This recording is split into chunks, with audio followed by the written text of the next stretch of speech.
નમસ્કાર વાલા દોસ્તો, ફરી પાછું આપ સૌનું યુટ્યુબમાં પરેશ રાવની ચેનલમાં સ્વાગત છે।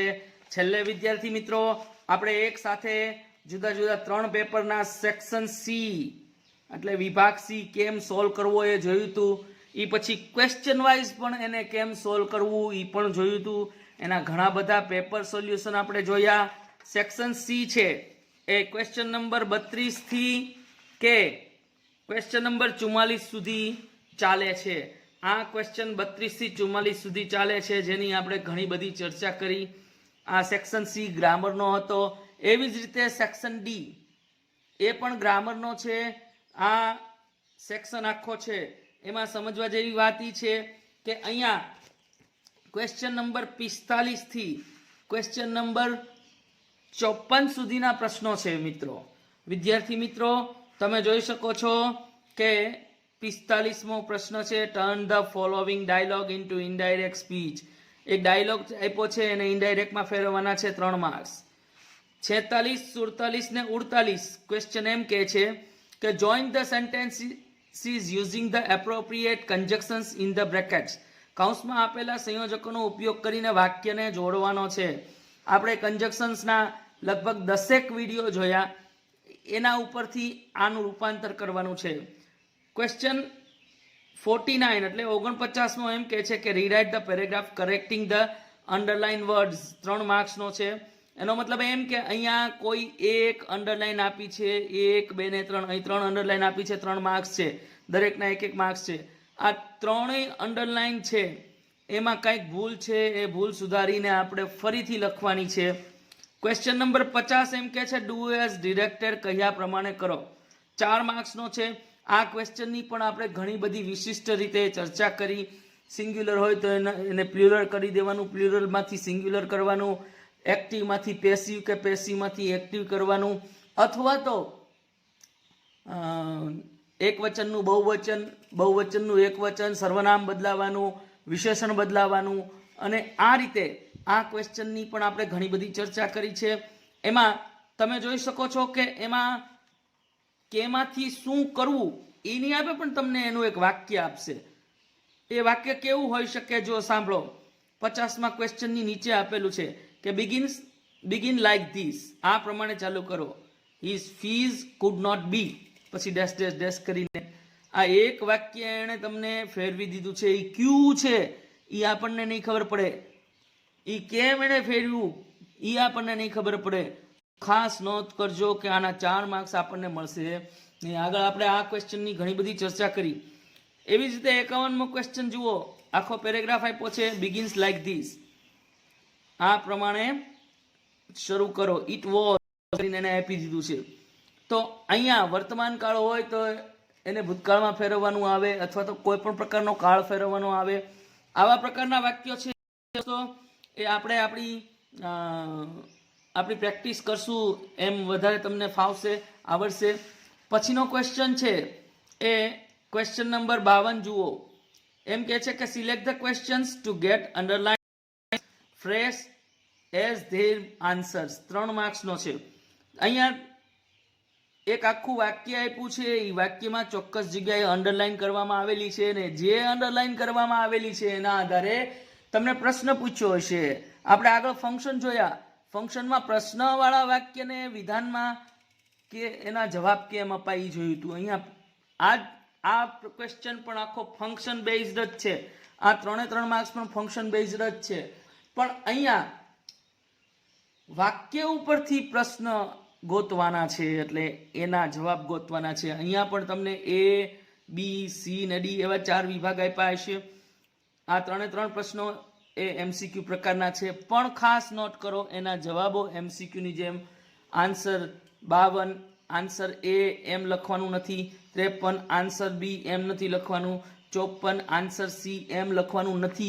आपणे केम लखवानुं छे, आ प्रश्नों छे एना जवाबो केम लखवाना छे ई पण आपणे जोवानुं छे। सेक्शन डी हवे आपणे शरू करीए छीए। खास टेक्स्टबुक ने आधारे કેટલાક વાક્યો છે એ ટેક્સ્ટબુકમાંથી પણ હોઈ શકે।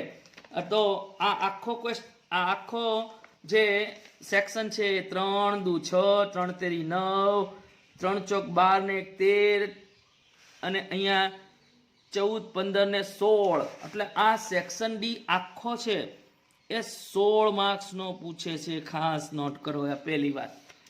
બીજું, ક્વેશ્ચન નંબર 45 થી 54 સુધીના એના જવાબો હોય છે. હવે આપણે સેક્શન ડી શરૂ કરીએ છીએ, તો સોલ્યુશન કરતા જઈએ, સાથે સાથે કેમ જવાબ લખવા એ પણ જોતા જઈએ વાલા દોસ્તો. થોડોક વિડીયો લાંબો થશે, લાંબો થાય તો ચિંતા નહીં કરતા, જોતા રહ્યો. સેક્શન સી જોઈએ છીએ, જે આખો ગ્રામરને આધારે છે. આ આપણે 1 થી 85 જેટલા વિડીયો આના આધારે જોયા છે. હવે આ સેક્શન સી છે, એમાં ક્વેશ્ચન નંબર કેટલામો શીખવા જઈ રહ્યા છીએ? Question number 45. શું કહે છે 45? કે turn the following dialogue into indirect speech. તો આપણે ડાયરેક્ટનું ઇનડાયરેક્ટ કરવા જઈ રહ્યા છીએ. ઇનડાયરેક્ટ સ્પીચમાં ફેરવવાનો છે આખો પેરેગ્રાફ. તો વાલા દોસ્તો, હવે એક પછી એક વાક્યોને આપણે જોતા જઈએ. તમે જોઈ શકો છો કે આખા પેરેગ્રાફને ઇનડાયરેક્ટમાં ફેરવવાનો છે. આપણે પેરેગ્રાફ વાંચતા જઈએ અને ડાયરેક્ટનું ઇનડાયરેક્ટ કરતા જઈએ. તમે જોઈ શકો છો કે મિસ્ટર શાહ કહે છે કે why did you bring your children in the office yesterday. ગઈકાલે તું તારા છોકરાઓને ઓફિસે શું કામ લાવ્યો હતો? તો મિસ્ટર પટેલ જવાબ આપે છે કે their mother went for shopping. તેની માં ખરીદી કરવા ગઈ હતી. તો મિસ્ટર શાહ ફરી પાછા કહે છે કે where did you take your lunch. તું તારું બપોરનું ભોજન ક્યાં લઈશ? એટલે મિસ્ટર પટેલ કહે છે in canteen, in our canteen, આપણી કેન્ટીનમાં. તો અહીંયા તમે જોઈ શકો છો વાલા દોસ્તો કે મિસ્ટર શાહ અને મિસ્ટર પટેલનો સંવાદ છે. એટલે આન્સર આનો આપણે લખીએ છીએ ક્વેશ્ચન 45, રિપોર્ટેડ સ્પીચ અથવા તો ઇનડાયરેક્ટ સ્પીચ. એમાં મિસ્ટર શાહ છે એ મિસ્ટર પટેલને પૂછે છે. એટલે mister Shah asked mister Patel. Asked કયો, ઇન્ક્વાયર્ડ કયો કે ઇન્ક્વાયર્ડ કયો. હવે વાક્ય પ્રશ્ન પૂછે છે, વાયથી પ્રશ્ન પૂછ્યો છે, વાયને જ સંયોજક બનાવી દેવું પડશે. ડાયરેક્ટનું પ્રશ્નાર્થ વાક્ય ઇનડાયરેક્ટમાં વિધાન થઈ જાય, એટલે આપણે વિધાન પ્રમાણે એનું રૂપાંતર કરવું પડશે. શ્રીમાન શાહે મિસ્ટર પટેલને પૂછ્યું. શું પૂછ્યું? સંયોજક શું વાપરવું પડશે? વાયને ને વાયને WH છે, WH થી પ્રશ્ન પૂછ્યો એટલે WH, વાયને ને વાયને જવાબ બનાવી દીધો. વાય મેં પ્રશ્ન પૂછ્યો, વાય. હવે why did you bring your children in the office yesterday. તો મારે જવાબ આપવાનો છે, એટલે આ યુ ને આગળ લેવો પડશે, કારણ કે પ્રશ્નાર્થ વાક્ય વિધાનમાં રૂપાંતર થઈ જાય. યુ એટલે કોણ? તો કે મિસ્ટર પટેલ, એટલે હી. વાય હી. હવે સાદો ભૂતકાળ છે, પૂર્ણ ભૂતકાળ થઈ જાય. હી હેડ, બ્રિંગનું બ્રોટ થઈ જાય. પૂર્ણ ભૂતકાળમાં હેડ વત્તા ભૂતકૃદંત આવે. Why he had brought. હવે બ્રિંગ યોર ચિલ્ડ્રન છે, યોર, યુ અને યોર. તો એનું શું થશે? મિસ્ટર પટેલ, એટલે હી, હિમ, હીઝ. એટલે why he had brought his children in the office previous day. આ રીતે વાક્ય પૂરું થયું. હવે મિસ્ટર પટેલ જવાબ આપે છે, એટલે એ જવાબ આપે છે એટલે એમ કહે છે કે their mother went for shopping. તો મિસ્ટર પટેલ રિપ્લાઇડ, કોને જવાબ આપે છે? મિસ્ટર શાહને, એટલે હિમ, આપણે હિમ મૂકશું. ધેટ, હવે ધેર મધર, એટલે એ ધેટ ધેર મધર. હવે વેન્ટ સાદો ભૂતકાળ છે, એનું પૂર્ણ ભૂતકાળ થઈ જાય તો શું થશે? તો કે હેડ ગોન, વેન્ટ નું હેડ ગોન થઈ જશે ફોર શોપિંગ. ફરી પાછા મિસ્ટર શાહ પૂછે છે. મિસ્ટર શાહ શું પૂછે છે કે where did you take your lunch? Mister Shah asked him, ફરી પાછા પૂછે છે એટલે અગેઇન. વેરને ને વેરને જ પ્રશ્નાર્થ છે, વેરને ને વેરને જ સંયોજક બનાવી દેશું. વેર did you take your lunch, સાદો ભૂતકાળ છે, પૂર્ણ ભૂતકાળમાં રૂપાંતર થઈ જશે. વેર, અહીંયા પ્રશ્ન સંયોજક મેં મૂકી દીધું. વેર પૂર્ણ ભૂતકાળ કરવું પડશે. યુ એટલે કોણ? તો કે મિસ્ટર પટેલ, એટલે મિસ્ટર પટેલ એટલે વેર હી હેડ ટેકન યોરનું હીઝ થઈ જશે, હીઝ લંચ. પ્રશ્નાર્થ વાક્ય વિધાનમાં રૂપાંતર થઈ જશે. તો મિસ્ટર પટેલ જવાબ આપે છે. શું જવાબ આપે છે મિસ્ટર પટેલ? કે ઇન અવર કેન્ટીન. તો mister Patel replied that he had taken his lunch in their canteen. તો વાલા દોસ્તો, આ રીતે ડાયરેક્ટનું ઇનડાયરેક્ટમાં રૂપાંતર કર્યું. આ પ્રશ્ન 3 માર્ક્સનો હતો. હવે ક્વેશ્ચન નંબર 46, 47 ને 48 આ ત્રણેય પ્રશ્નો એવા છે જેની આપણે ચર્ચા કરીએ છીએ. તો question number 46,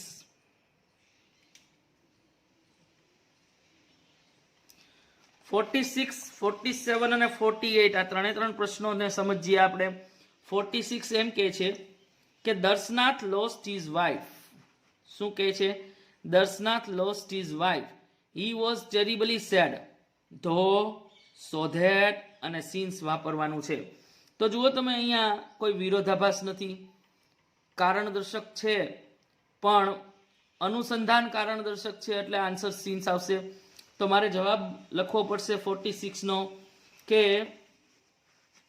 since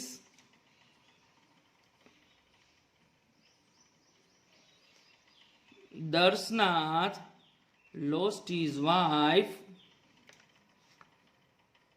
comma, he was terribly sad. Question number answer 47 આવ્યા. હવે ઈ પણ વાક્ય જોડવાનું છે. અરુણ's team cleans lakes. It also conserves green trees. અરુણની ટીમ એ તળાવો સાફ કરે છે અને એ લીલા ઝાડને પણ ઉગાવે છે. તો અહીંયા ઓપ્શન તરીકે આઈધર ઓર છે જે વૈકલ્પિકતા દેખાડે છે. નોટ ઓનલી બટ ઓલ્સો છે અને નાઈધર નોર છે. નાઈધર નોર ને આઈધર ઓર બે વૈકલ્પિક છે, એક હકાર માટે ને બીજો નકાર માટે. તો અહીંયા જવાબ મારે નોટ ઓનલી બટ ઓલ્સો થી વાક્ય જોડવું પડશે, કારણ કે ખાલી તળાવ સાફ નથી કરતા, સાથે સાથે ઝાડવાને પણ એ વાવતા જાય છે. તો ત્યાં મારે જવાબ આ રીતે લખવો પડશે વાલા દોસ્તો કે ક્વેશ્ચન નંબર 47 એનો જવાબ એમ આવશે કે અરુણ's team not only cleans lakes but also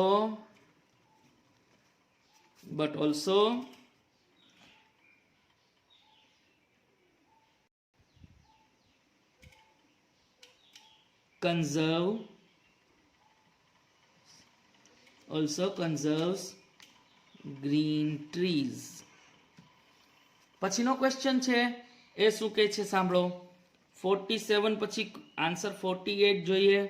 48 એમ કહે છે કે they did not allow me to enter, the manager called me. till, until અને when એમ ત્રણ એના જવાબો છે. તો મારે રૂપાંતર કરવું પડશે. કેમ કરીશું? જો અહીંયા when અને till નહીં આવે, until જ જવાબ આવશે. એટલે વાક્ય 48 નો જવાબ આમ આવશે કે they did not allow me to enter until the manager cold me.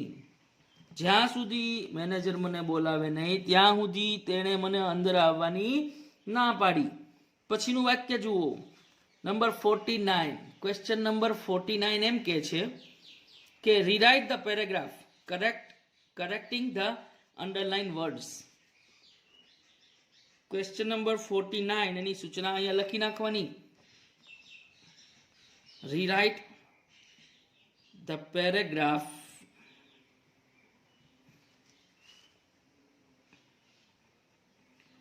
correcting the underlined words. હવે આ પ્રશ્નમાં કેટલાક છોકરા સીધા એમાં જો આ 3 માર્ક્સનો પ્રશ્ન છે. આ 3 માર્ક્સના પ્રશ્નમાં કેટલાક છોકરાઓ સીધું શું કરે છે એ કહી દઉં. સીધું આ 1 લીટી, આ 2 લીટી ને આ 3 લીટી એવી 3 ભૂલો વાળા વાક્યો છે. સીધા એના જવાબો લખી નાખે છે. જો ખાસ નોટ કરો, આ પેરેગ્રાફ વાળા વાક્યમાં વાક્ય પણ લખવાના છે અને ખાલી જગ્યા નીચે લીટી પણ કરવાની છે. કેટલાક બાળકો લીટી નથી કરતા, સીધો પેરેગ્રાફ લખી નાખે. જવાબ સાચો હોય તો કેટલાક શિક્ષકોએ જોતા નથી. એ ખાસ નોંધો. તો એવું નહીં કરવાનું. આપણે લખીએ તો આપણે જે કાંઈ લખીએ એના માર્ક્સ મળે, એનું ખાસ ધ્યાન રાખવાનું. તો નહીં તો તમારી મહેનત છે એ બધી વ્યર્થ જશે વાલા દોસ્તો. તો અહીંયા તમારી સામે આ જે પેરેગ્રાફ છે એ પહેલાં લખવો પડશે અને પછી એના આન્સર આપવા પડશે. તો અહીંયા હું આ પહેલા પેરેગ્રાફ લખું છું, ધ્યાન આપો. આખો પેરેગ્રાફ એમ કહે છે કે સાપુતારા એક હિલ સ્ટેશન છે, એ તમે જાણો છો. ઇઝ ખાલી જગ્યા. હવે અમેઝિંગ વાપર્યું છે.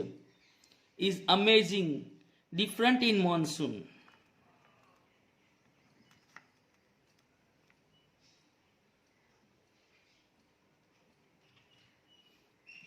એટલે ચોમાસામાં જુદું છે ફ્રોમ સમર, ઉનાળા કરતા. હવે અહીં તમે જોઈ શકો છો કે આ માત્ર ટુ બીનું વર્બ છે, અહીંયા આઈએનજી લગાડવાની જરૂર નથી. એટલે અહીંયા વિશેષણની જરૂર છે, એટલે અહીંયા વિશેષણ મૂકવું પડે. બીજું વાક્ય એમ કે છે the monsoon season offers a different experience.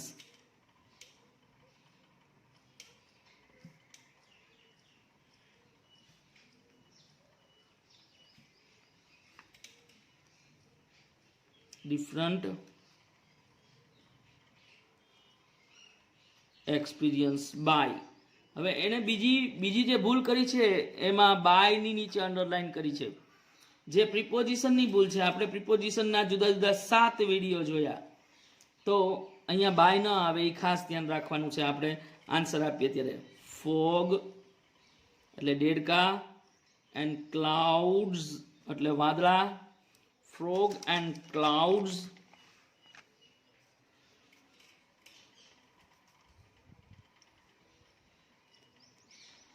dispersed all over the hills. The waterfalls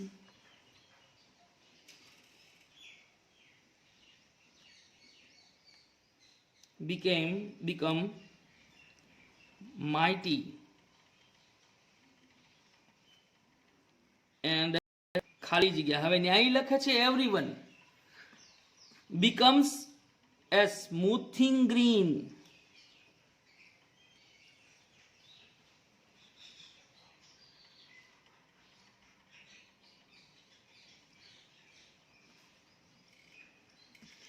હવે તમે જોઈ શકો છો કે હવે આપણે ભૂલ કાઢીને વાક્યને લખવાના, વાક્યની ખાલી જગ્યા પૂરવાની છે. હવે જ્યાં અમેઝિંગ છે, આ અમેઝિંગ શબ્દ છે, એ અમેઝિંગ છે એ મૂળ ક્રિયાપદને આઈએનજી લગાડ્યું, એ વર્તમાન કૃદંત છે. અહીં વર્તમાન કૃદંત મૂકવાનું નથી, એટલે ત્યાં એક્ઝેક્ટિવ મૂકવાનું છે. એટલે મારે ત્યાં શું મૂકવું પડશે વાક્યમાં? આમ મૂકવું પડશે, અમેઝિંગલી, એલવાય લગાડવો પડશે. અમેઝિંગલી અહીંયા એક જવાબ મેં મૂક્યો. હવે બીજામાં બાય મૂક્યું છે, બાય ફોગ એન્ડ ક્લાઉડ્સ. તો બાય નહીં પણ વિથ આવશે. તમે જુઓ આગળ પ્રિપોઝિશન જુઓ, એક્સપિરિયન્સ વિથ, એની અરે વિથ લાગે એટલે ની સાથે અનુભવ કરવો એવો અર્થ થાય. પછીનું વાક્ય જુઓ, અહીંયા પછી એમ લખે છે the waterfalls become mighty and everyone becomes A smooth green. જો એવરીવન, દરેક સ્મૂથ ગ્રીન થઈ જાય છે. હવે ત્યાં માણસ નથી થતા, ત્યાં કુદરત થઈ જાય છે, વસ્તુ થાય છે, એટલે ત્યાં એવરી વનની જગ્યાએ એવરીથિંગ આવશે, એવરીથિંગ આવશે. અને આ રીતે આ ત્રણેય જવાબો લખવાના છે વાલા દોસ્તો. અહીંયા તમે જોઈ શકો છો કે આની નીચે મેં આ રીતે અંડરલાઈન કરી છે ત્રણેય જવાબોની નીચે. તમારા જવાબોની નીચે અંડરલાઈન કરી હશે તો અને તો જ પેપર જોવાવાળા જોશે, નહીં તો માત્ર જવાબ લખ્યા હશે તો પણ એના માર્ક્સ તમને મળશે નહીં વાલા દોસ્તો. એ પછીનો પ્રશ્ન છે 49 પછી 50 50મો પ્રશ્ન. 50મો પ્રશ્ન શું કહે છે એ જોઈ લ્યો.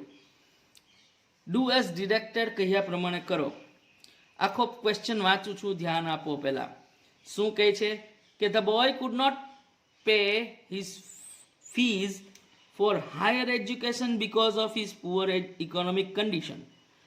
છોકરો એમની આગળની ભણવાની ફી, શિક્ષણ ફી ભરી શકે એમ નહોતો, કારણ કે તેની આર્થિક સ્થિતિ સારી નહોતી અથવા તો ગરીબ હતો.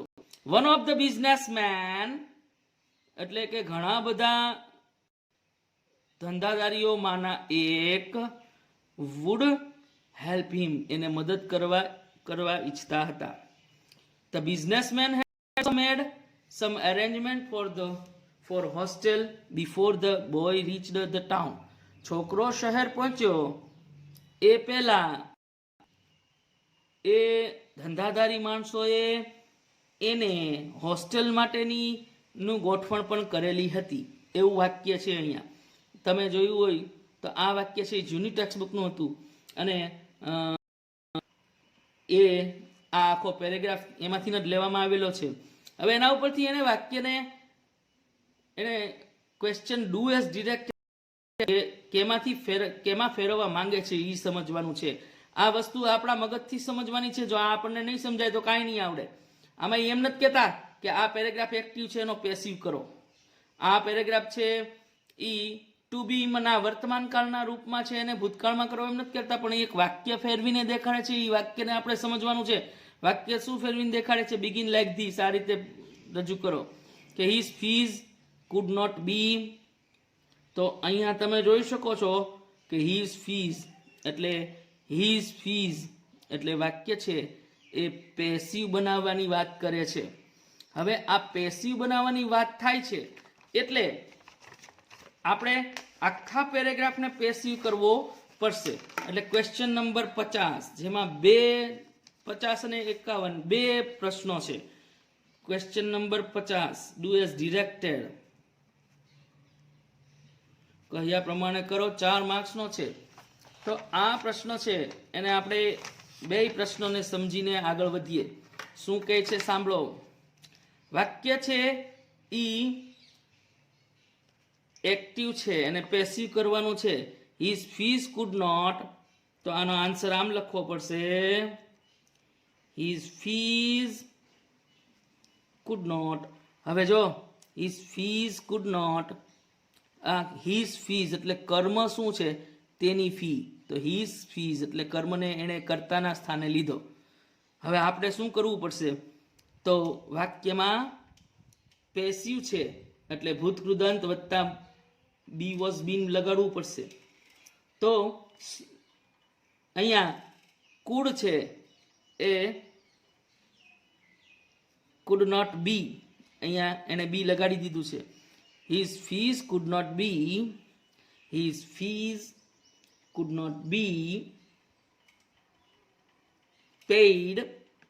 ભૂતકૃદંત મૂકવું પડશે બી આવ્યું પછી. કુડ નોટ બી પેઇડ આપણે એક્ટિવ પેસિવ જોયું હતું. Could not be paid for his higher education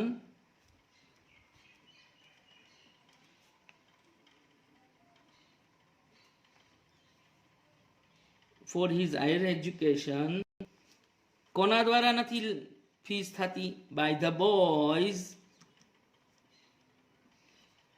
by the boy, છોકરા દ્વારા, by the boy, because of his poor economic condition. તો અહીં તમે જોઈ શકો છો દોસ્તો કે આ બીકોઝ વાળું વાક્ય છે એનું પેલું જે વાક્ય હતું એને કરીને મૂક્યું. બીકોઝ પછીનું વાક્ય તો એમને એમ જ આપણે મૂક્યું. એવું બીજું પણ આવશે. ક્યારેક એવું બને કે તમને કોમ્પ્લેક્સ સેન્ટેન્સથી બે વાક્ય જોડી દીધા હોય અને એક વાક્યનું પેસિવ, એક પહેલા વાક્યમાં કે બીજા વાક્યમાં જ પેસિવ કરવાનું હોય, પહેલા બીજા સામેના પાર્ટમાં ન કરવાનું હોય. તો અહીંયા જુઓ, આ ભાગ તો એમને જ આપણે લખી નાખ્યો છે, બીજું કાંઈ નથી કર્યું. પહેલા પાર્ટમાં જ આપણે પેસિવ કર્યું. હવે આગળ જુઓ એ શું કહેવા માંગે છે. બીજું વાક્ય કેમ કે છે? One of the businessman, one of નો ઉપયોગ કર્યો એટલે અહીંયા જાતિવાચક નામ બહુવચનમાં આવ્યું. વુડ હેલ્પ હિમ, તો અહીં કર્મ શું છે? કર્મ ગોતો. વુડ એ ક્રિયાપદ છે, હેલ્પ એક વુડ હેલ્પ આખું ક્રિયાપદ છે. શું મદદ કરે છે? તો કે હિમ, હિમ, હિમ તો કે he would be helped by one of the businessmen. આગળ, the businessman had also made some arrangement for the hostel before. જો આ પણ કમ્પાઉન્ડ સેન્ટેન્સ આવ્યું, બિફોર નો ઉપયોગ કર્યો. the boy reached the town. તો મારે એનું રૂપાંતર કરવું પડશે. શું કરવું પડશે? કે કેની વાત કરે છે? Some arrangement. Had made, had also made some arrangement. Some arrangement કર્મ છે એટલે some arrangement for the hostel had also been made by the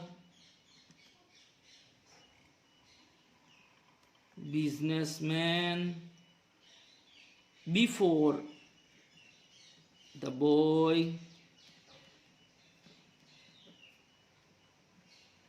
reached the town.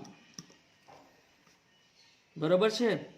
પછીનો 51મો પ્રશ્ન હવે આપણે જોવા જઈ રહ્યા છીએ. 51 નંબર.